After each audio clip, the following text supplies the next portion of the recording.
So we will start by providing a background regarding the use of hand gestures. Hand gestures are seen as a method of communication, but in many cases can be seen as defensive or distracting.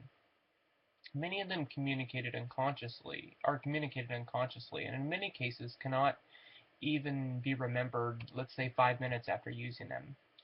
Most, but not all, are for the most part considered to be universal across many different cultures and geographies.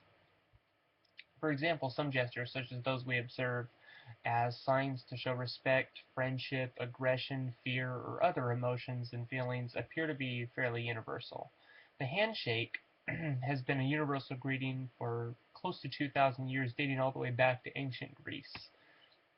The salute is another form of gesture that we observe to be fairly universal and dates all the way back to medieval times.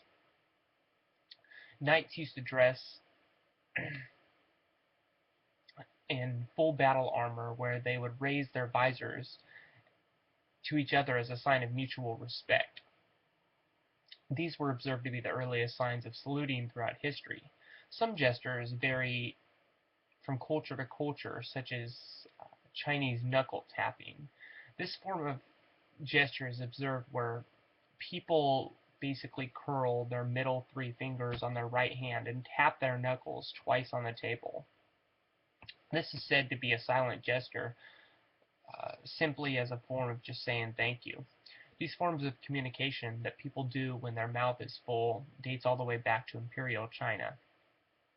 Some nonverbal hand gestures have different meanings as well. For example, the V with the palm outward has meant either peace or victory, depending on who was using it and its context. This was believed to have originated in Europe during the Second World War.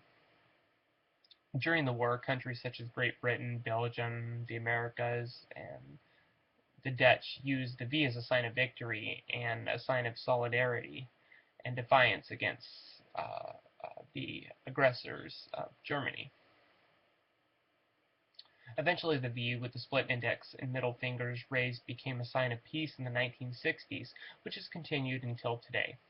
However, uh, contain the V has contained among many that I've researched, meanings throughout the course of history. In ancient Rome, for example, it meant the number 5, which is why we observe the Roman numeral today, uh, V, to be denoted by the number 5. Some of the different types of gestures we observe that communicate and send nonverbal messages are the hands being open and the palms angled at 45 degrees. This sends a message that a person is being open and honest when we observe the hands with the palms downward. This communicates that a person is certain about what they are talking about.